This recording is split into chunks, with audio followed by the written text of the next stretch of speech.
How are you students. Myself Ashish Modi, फिर से मैं मोदी क्लासेस में आपका स्वागत करता हूँ। प्रीवियस लेक्चर में हमने वेव्स के बारे में थोड़ा डिस्कस किया था। उसके पहले हमने यूनिट और मेजरमेंट का चैप्टर का रिवाइज मतलब खत्म कर दिया था। मैथ्स में determinants, matrices same to diploma mathematics में और डिफरेंशिएशन चल रहा है। उसके पैरेलल फिजिक्स में हम डिस्कस कर रहे थे वेव्स के बारे में। तो प्रीवियस जो मैंने पार्ट 1, पार्ट 2, पार्ट 3 बनाया है उसमें क्या है, व्हाट इज वेव्स, वेव्स का इंट्रोडक्शन पूरा समझाया है मैंने कि what is wave, it is disturbance और नॉट, सब कुछ मैंने डिटेल में समझाया है। ठीक है, इंट्रोडक्शन में। उसके बाद उसके टाइप्स जो हमने कई तरह के वेव से, वो मीडियम पे डिपेंडेंट करते हैं नहीं करते हैं। और main two types, transverse wave જેને ગુજરાતીમાં કહેવાય સંગત તરંગો, લંબગત તરંગો, એન્ડ दूसरा है आपका लॉन्गिट्यूडनल वेव्स। ये दो उसके मेन टाइप्स है ट्रांसवर्स में। फिर उसके मैकेनिकल वेव्स हमने डिस्कस किया था, electromagnetic waves and matters waves के बारे में डिस्कस किया था। मैकेनिकल वेव्स यानी क्या, એને ગુજરાતીમાં કહેવાય યાંત્રિક તરંગો। અને जो मैकेनिकल वेव्स है उसको पास होने के लिए मीडियम की जरूरत होती है। ठीक है, वो सब हमने ऑलरेडी डिस्कस कर लिया है। अगर आप नए हो तो सब्सक्राइब कर लो और मेरे जो पार्ट 1, पार्ट 2, ठीक है, वो रिवाइज कर लो ताकि आपको समझ में आए कि वेव्स एक्चुअली क्या है। लॉन्गिट्यूडनल्स सभी स्टूडेंट्स को, मतलब मोस्ट ऑफ स्टूडेंट्स को ये वेव्स बहुत क्योंकि वो दिखता नहीं ना वेव्स, इसीलिए जो फिजिक्स में नहीं दिखता वो बहुत डिफिकल्ट लगता है। बट कुछ है नहीं, कुछ रॉकेट साइंस उसमें। एक बार आप पढ़ लो ना समझ के तो वो कुछ भी नहीं है। अब मैंने ट्रांसवर्स और लॉन्गिट्यूडनल के बारे में ऑलरेडी पढ़ा लिया है, बट उसका आज हम डिफरेंस डिस्कस करेंगे कि what difference between transverse wave and longitudinal. ગુજરાતીમાં કહેવાય તો સંગત તરંગો તફાવત આપો સંગત તરંગો અને લંબગત તરંગો વચ્ચેનો, यानी डिफरेंस मैं कराऊँ उसके साथ explain about the transverse wave वो भी आप लिख सकते हो, उसमें से explain about the longitudinal waves वो भी लिख सकते हो और डिफरेंस भी लिख सकते हो। यानी 3 in 1 में आपका हो जाएगा। बट आपको थोड़ी मेहनत करना पड़ेगा और थोड़ा रिवीजन करवाना पड़ेगा। तो भाई विदाउट वेस्ट ऑफ टाइम हम अब स्टार्टिंग करते हैं with difference between transverse wave and longitudinal waves. अब जब कभी कभी ना स्टूडेंट्स क्या करते हैं, डिफरेंस में पहले डिफरेंस पूछते हैं तो भी क्या करते हैं, पहले ट्रांसवर्स वेव्स का लिख देते हैं, उसके नीचे आपका लॉन्गिट्यूडनल। भाई this is not true pattern. सही पैटर्न किसे बोलेंगे, जब आप छोटे स्टैंडर्ड में थे तब यहाँ आप क्या लिखते थे, transverse wave.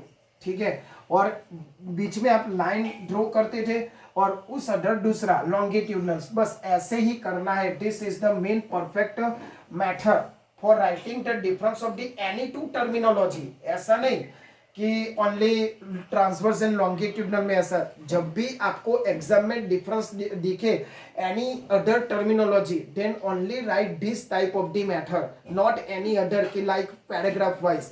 It is wrong because difference यानी बीच में आपका होना चाहिए लाइन लॉन्गिट्यूडनल। Okay, longitudinal.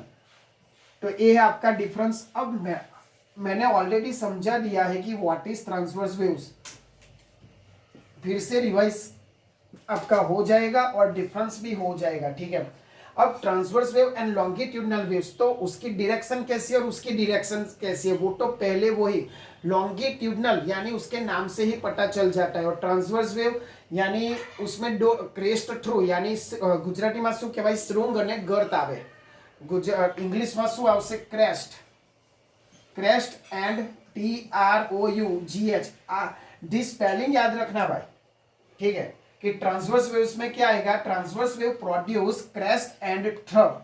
ગુજરાતીમાં શું કહેવાય, સંગત તરંગો શૃંગ અને ગર્ત ઉત્પન્ન કરે છે। શૃંગ અને ગર્ત उत्पन्न करे छे, यानी ऐसा आएगा। ठीक है, इसका शेप, ट्रांसवर्स वेव्स का शेप ऐसा आएगा। इधर का आपका क्रेस्ट आएगा, इधर का आपका ट्रो आएगा। ठीक है, ये जितना होगा ना यहाँ क्रेस्ट एंड थ्रब ऑब्वियसली होगा ही होगा। आपको कैसे लिखना है, transverse wave produce crest and trough. Gujarati वाला શું લખશે, સંગત તરંગો શૃંગ અને ગર્ત ઉત્પન્ન કરે છે। ઓકે, અને લોન્ગિટ્યુડનલ વેવ શું કરશે ભાઈ, longitudinal wave compression and rarefaction ઉત્પન્ન કરશે. Longitudinal waves are produce longitudinal waves are produce compression and rarefaction. क्या लिखोगे आप? रिफ्लेक्शन, वो सब मत घुसा देना उसमें. रेरफ्रैक्शन, ठीक है. फ्रैक्शन यानी क्या भाई? गुजराती वाला શું લખશે? લંબઘટ તરંગો દબાણ. કોમ્પ્રેશન એટલે શું કરવું? દબાણ. અને રેફ્રેક્શન એટલે તમારું વિસ્તરણ, યાની સંકોચન વિસ્તરણ ઉત્પન્ન કરે છે, એવું પણ લખશો ચાલશે. સંકોચન અને વિસ્તરણ उत्पन्न करे छे. अब अपने आपसे आप सेंटेंस बनाना सीखो, ठीक है. अब उसमें कैसे फिगर आप बनाओगे? देखो, कॉम्प्रेशन, फिर डिस्टेंस बढ़ जाएगा, उसको मैं रेरफ्रैक्शन बोलूंगा. कॉम्प्रेशन, रेरफ्रैक्शन, ऐसा उसमें फिगर होगा. कॉम्प्रेशन, रेरफ्रैक्शन. देखो डिस्टेंस, देखो यहाँ रेरफ्रैक्शन में डिस्टेंस आपका ज्यादा होगा रिस्पेक्टिव आपके वेव्स. तो this figure of the longitudinal waves, याद रखना भाई. कॉम्प्रेशन में जो भी लाइन है वेव्स की वो नजदीक आएगी, रेरफ्रैक्शन में थोड़ा डिस्टेंस पे आएगी. ऐसे आपको बताना है जो चेकर से उसको, ठीक है. तो यहाँ क्या आएगा? कॉम्प्रेशन, रेरफ्रैक्शन आएगा, क्रैश एंड थ्रो आएगा, ठीक है. ये याद रखना आप.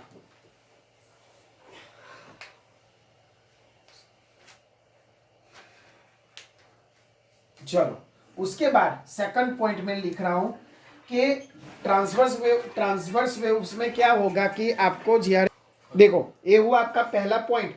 सेकंड पॉइंट में क्या आएगा? जब आप ट्रांसवर्स वेव प्रोड्यूस करोगे ना, तब जो भी पार्टिकल, जैसे कि मैंने स्ट्रिंग वाला उदाहरण दिया था एग्जांपल्स के, किसी सपोर्ट के अब डिपेंडेंट आपने क्या रखा है? टाई उसके साथ, मतलब स्ट्रिंग उसके साथ टाई किया है, ठीक है. और आप क्या मारोगे? एक जर्क मारोगे, यानी वो वेव्स आगे बढ़ेगा. तो वहां जो भी पार्टिकल्स है वो क्या होंगे? वाइब्रेट होंगे. अपनी जगह क्या होंगे? वो वाइब्रेट होंगे. गुजराती में समझाओ तो एक डोरी तमारा सपोर्ट साथे फिट करेली छे ने तमे एने एम जर्क मारो, फोर्स आपशो, तो एनाथी शुं थशे? तमारुं जे डोरी छे एनी पर डिस्टर्बन्स आगळ वधशे.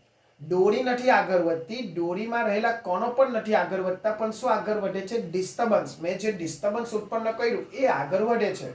यानी disturbance is always propogate to the string but not particle. Particle क्या करेंगे? हमेशा वहां अपनी ही जगह पे वाइब्रेट करेंगे. वही हमें लिखना है कि in this type of the waves, लिखो in this type of the wave, in this type of wave, in this type of the wave, आ प्रकारना तरंगोमां, in this type of the waves particles are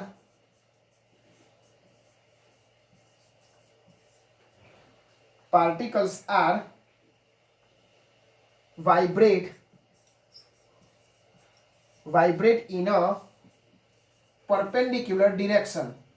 आ प्रकारना तरंगोमां कोनो लंब दिशामां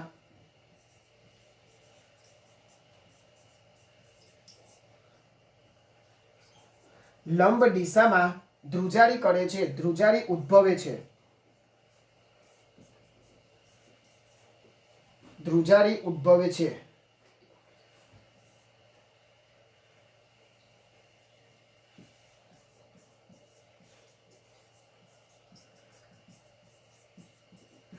English में मैंने लिखा ही है कि जिस डायरेक्शन में आपका वेव जाएगा, प्रोपोगेशन यानी आगे बढ़ना, तो जिस डायरेक्शन में आपका वेव जाएगा वहां आपके पार्टिकल्स क्या होंगे? वाइब्रेट, यानी जो परपेंडिकुलर डायरेक्शन है ना उसमें वाइब्रेट प्रोड्यूस करेंगे, ठीक है. इसमें क्या होगा भाई?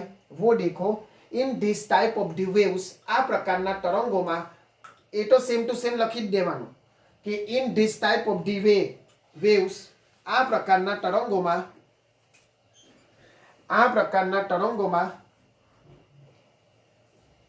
The direction of the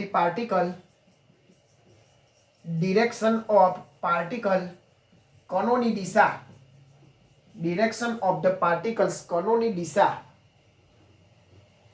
Tarangini दिशामां होय छे. direction of the particles in wave direction, in wave motion. ठीक है, direction of the particles in wave motion मतलब जिस डिरेक्शन में आपका वेव जा रहा है उसी डिरेक्शन में पार्टिकल्स की डिरेक्शन होगी, यानी कोनोनी दिशा તમારા તરંગોની દિશામાં હશે। इसका मतलब ऐसा होते 2 पॉइंट्स हुए, अभी बहुत सारे पॉइंट है, आप लिख लो, नहीं लिखा हो तो कॉपी कर लो, मुझे रफ करके उसमें दूसरे पॉइंट लिखना है। तो पहले पॉइंट में क्या देखा भाई, जैसा समझा था वैसा ही है कि उसमें क्रेस्ट और ट्रो होता है, यहाँ कॉम्प्रेशन और रेरफैक्शन होता है। एग्जाम्पल लिखो, इसमें ट्रांसवर्स वेव्स में एग्जाम्पल्स लिखो, और इसमें भी एग्जाम्पल लिखो। ट्रांसवर्स वेव्स में क्या होगा, और लॉन्गिट्यूडनल, लॉन्गिट्यूडनल में लिखो साउंड वेव्स। आवाज जो मैं बोल रहा हूं वो लॉन्गिट्यूडनल वेव्स है। अब वो कैसे समझा जा सकता है, अब गाने सुनना तो सबको पसंद है, ठीक है, तो उसमें आप वॉल्यूम आप उसको कांस्टेंट रखते हो तो भी उसमें कभी कभी गाने में थोड़ा जो भी मतलब उसके स्वर है ना वो थोड़ा धीमा हो जाता है, फिर बढ़ता है, धीमा बढ़ता है। जैसे आप रेडियो सुनते हो तो कैसे उसको ऐसे जाते हो, तो this is the longitudinal waves. Compression, rarefaction, compression, restriction, अभी मैं बोल रहा हूँ, it is also called the longitudinal waves, इसीलिए उसमें लिखा साउंड वेव। चलो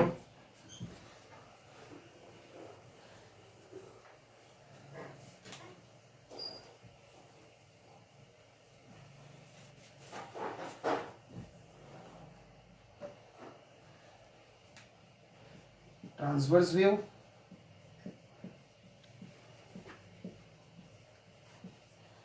और दूसरा आपका लॉन्गिट्यूडनल वेव्स।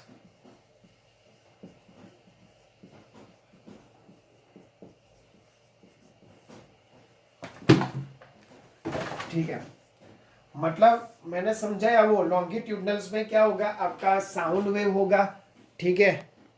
चलो अब ट्रांसवर्स वेव्स में क्या, आप जो मैंने स्ट्रिंग वाला क्या बोल सकते हो कि जर्क प्रोड्यूस, एग्जांपल लिखो, jerk produce on string which is tie with string which is tie with support. उसमें जो वेव्स प्रोड्यूस होता है वो ट्रांसवर्स वेव। और इसमें लिख दो भाई आपका तीसरा पॉइंट ना, ये तो तीसरा पॉइंट आपका साउंड वेव, एग्जांपल में साउंड वेव, ठीक है। चलो फोर्थ पॉइंट, ट्रांसवर्स वेव्स के लिए क्या चाहिए, what is the requirement, rigidity लिखो भाई, इट रिक्वायर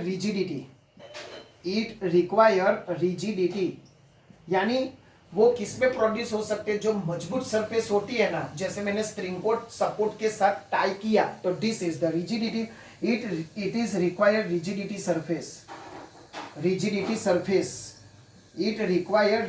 सरफेस। और यहाँ क्या होगा भाई, यहाँ it is not require rigidity और elasticity, it is not require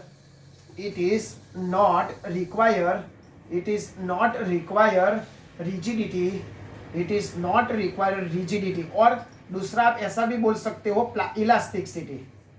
Gujarati वाले में क्या होगा देखो भाई, कि आ प्रकारना तरंगोने सख्ताई जोईसे, मजबूत सरफेस जोईसे, एवुं लखशो तो बी चालशे। आमां मजबूत सरफेसनी कोई जरूर नहीं, स्थितिस्थापकता वाली सपाटी जोईए, लॉन्गिट्यूडनल माटे स्थितिस्थापकता जोईसे, ठीक है। पछी आगळनो पॉइंट लखो, पांचमो फिफ्थ वाला पॉइंट, उसमें भी हुआ आपका फिफ्थ वाला पॉइंट। डायरेक्ट जो भी अब मैं सेंटेंस लिख रहा हूं वो भाई सोच के समझ के लिख रहा हूं, क्योंकि 6 पॉइंट आपके 6 पॉइंट के साथ ही आपकी थियरी बन जाएगी। Explain about the longitudinal waves में लिख सकते हो, explain about the transverse waves में भी आप लिख सकते हो। फिर लिखो ट्रांसवर्स वेव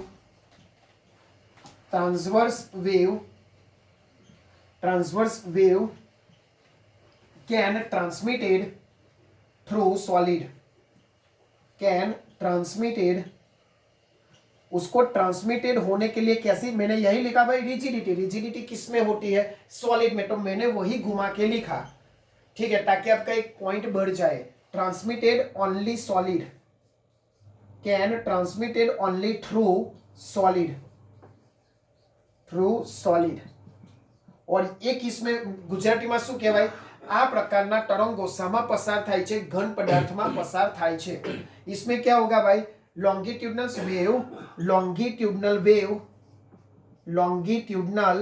waves લંબઘટ તરંગો ક્યાંથી પસાર થાય છે? longitudinal waves can transmitted through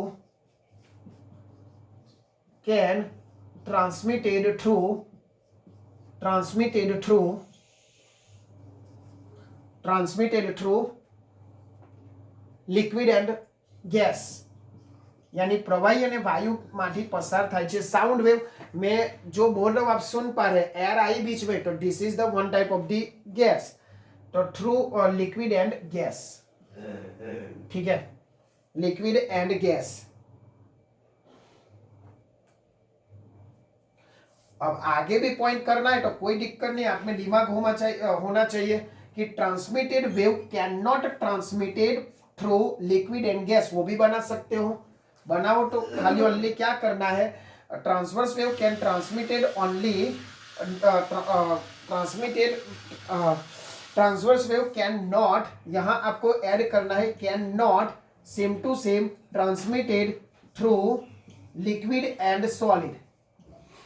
ऐसे भी आप बड़ा कर सकते हो, liquid and solid, liquid and solid. ठीक है. ગુજરાતીમાં શું કહેવાય છે કે આ પ્રકારના તમારા, ચાલો, ઓનલી થ્રુ ધ સોલિડ, मतलब ગુજરાતી વાળા શું લખશે? ઘન પદાર્થમાં પસાર થઈ શકશે. અને નેક્સ્ટ પોઈન્ટ શું લખશે? આ પ્રકારના વેવ પ્રવાહી અને लिक्विड एंड गैस, ठीक है, वायु અને પ્રવાહી માંથી પસાર થઈ શકતા નથી. उससे उल्टा यहाँ लिखोगे सिंपल 6 पॉइंट आपका कि longitudinal waves can not transmitted through solid. लिख सकते हो ऐसा, यानी आपके 6 पॉइंट ऐसे ही बन गए, थियरी भी बन जाएगी. इसमें कुछ रॉकेट साइंस नहीं है, मैंने स्मार्ट वर्ड का यूज किया है. आपको याद भी रखना कम पड़े और आपकी लंबी थियरी भी हो जाए. ये 6 पॉइंट हुए, अभी भी है लॉजिक वाले पॉइंट, ठीक है, वो भी जानना जरूरी है कि ओनली ट्रांसवर्स वेव्स यानी ओनली क्रेस्ट और थ्रू नहीं है, और ओनली सॉलिड सरफेस नहीं, उसके अलावा भी उसकी कई सारे प्रॉपर्टीज है, वो हम अभी डिस्कस करेंगे. ठीक है, आई होप आप लोगों ने लिख लिया होगा. 7वां पॉइंट आपका ट्रांसवर्स वेव में. अब देखो, ये मेरा ऑब्जेक्ट है, ठीक है, ये सब ऑब्जेक्ट है. अब यहां ये भी 7वां पॉइंट. अब यहां ध्यान से समझना कि ट्रांसवर्स वेव कैसे प्रोड्यूस होता है. तो हमेशा याद रखना, इसको मैं ऊपर से फोर्स लगाऊं ना, ऊपर से फोर्स लगाऊं, तब उसमें कौन सा वेव प्रोड्यूस होगा? Transverse wave. जब लॉन्गिट्यूडनल वेव यहां से आप करोगे ना, लॉन्गिट्यूडनल वेव्स यहां से आपको फोर्स लगाना होगा, तो यहां आपका क्या होगा? कॉम्प्रेशन रेफ्रैक्शन ऐसा प्रोड्यूस होगा. समझ में आया क्या करना है भाई? ट्रांसवर्स वेव मुझे प्रोड्यूस करना है, तो आपको सॉलिड सरफेस है, तो आपको ऊपर से फोर्स लगाना होगा. जैसे हथौड़ी गन मार रहे किसी ऑब्जेक्ट पे, this is the transverse wave. ठीक है. और लॉन्गिट्यूडनल वेव्स में आपको यहां से फोर्स लगाना होगा, आपकी ए एजिस पे फोर्स लगाना है और ए ऊपर से फोर्स लगाना है. तो this is the transverse wave. यहां आपका क्रेस्ट थ्रो ऐसा प्रोड्यूस होगा. जितने आप फोर्स से आप अप्लाई करोगे उतना वो उसका एम्पलीट्यूड होगा. ठीक है, समझ में आया? ये एग्जांपल गुजराती में શું કહેવાય કે જો તમે ઉપરથી ફોર્સ લગાવશો તો એમાં તમારે સંગત તરંગો પ્રોડ્યુસ થશે, અને અહીંયાથી તમારે શું થાય છે? આ દિશામાં ફોર્સ લગાડશો તો એ તમારા લંબઘટ તરંગો. ठीक છે. હવે 8 वाला पॉइंट, जो उसके लिए क्या है? ट्रांसवर्स वेव्स को पोलराइज हम कर सकते हैं. What is polarise and non polarise, मैंने ऑलरेडी उसकी थियरी में डिस्कस किया है. कॉन्सेप्ट के साथ यहाँ आयो तो कॉन्सेप्ट लेके जाओ, रट्टा नहीं मानना है. ठीक है. ट्रांसवर्स वेव कैसा है भाई? पोलराइज. आ तरंगो શું કરી શકાય છે? પોલરાઇઝેશન કરી શકાય છે. ट्रांसवर्स वेव यानी पोलराइज, यानी उसको एक ही डायरेक्शन में हम क्या कर सकते हैं? कन्वर्जन कर सकते हैं, जैसे laser light. Transverse wave can be polarised. और यहां क्या होगा? Can not be polarised. उसको हम नहीं कर सकते, कैन नॉट बी पोलराइज। ठीक है, उसके अदर एग्जाम्पल में movement of string on sitar, आप सितार बजाते हो नहीं बजाते मुझे नहीं पता, पर देखा तो होगा। तो सितार के जब आप तार को मूवमेंट करते हो स्ट्रिंग जैसा, it is the one type of the example of transverse wave. उनको सॉलिड सरफेस था, तो हारमोनियम कैसा है, लिक्विड थोड़ी ना है, हारमोनियम क्या है, सॉलिड है। तो वही आया। देखो आप मैचेस करो जो भी मैंने समझाया वो। तो movement of string, movement of string of silver violin tabla, तो ये सब उसके एग्जाम्पल है। ठीक है, और यहां मैंने समझाया ये साउंड वेव। ठीक है, तो ये आपका लॉन्गिट्यूडनल वेव्स, ये हुआ आपका ट्रांसवर्स वेव।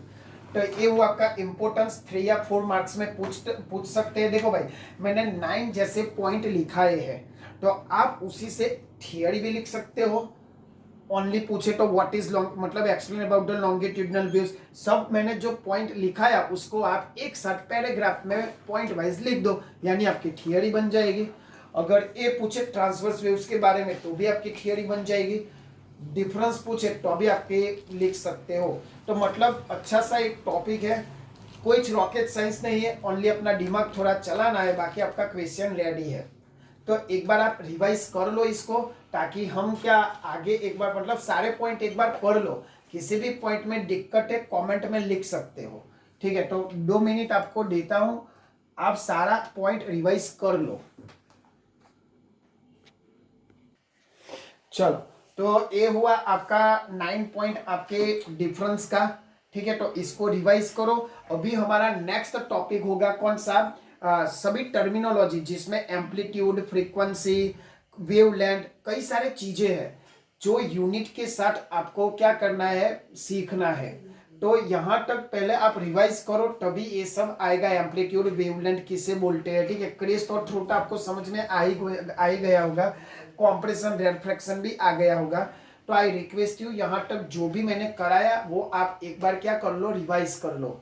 ठीक है, पूरा चैप्टर इंट्रोडक्शन के साथ जो पार्ट 1, पार्ट 2, पार्ट 3 जो भी है वो। अगले लेक्चर में हम क्या सीखेंगे, जो टर्मिनोलॉजी है वेवलेंथ, एम्पलीट्यूड, वो सब की। तो इसको रिवाइज करो, अपने फ्रेंड्स तक पहुंचाओ। ठीक है, और कॉलेज में पता नहीं क्या चल रहा है, बट मिड सेम आपकी नेक्स्ट मतलब मार्च में होगी। मैथ्स के 2 चैप्टर होंगे, फिजिक्स के 2 चैप्टर होंगे, और जो इंजीनियरिंग मैकेनिक्स है वो तो मैंने अभी स्टार्ट नहीं किया है, वो कल या परसों स्टार्ट कर दूंगा वो भी, ताकि सबके 2-2 चैप्टर होंगे मिड सेम में, तो आपका सब कुछ कवर हो जाए। तो ये जो है अपने फ्रेंड्स तक भी पहुंचाओ। तब तक अपना और अपने पेरेंट्स का ध्यान रखो, और ऐसा काम करो कि दुनिया करना चाहे आपके जैसा। जय हिंद, जय भारत।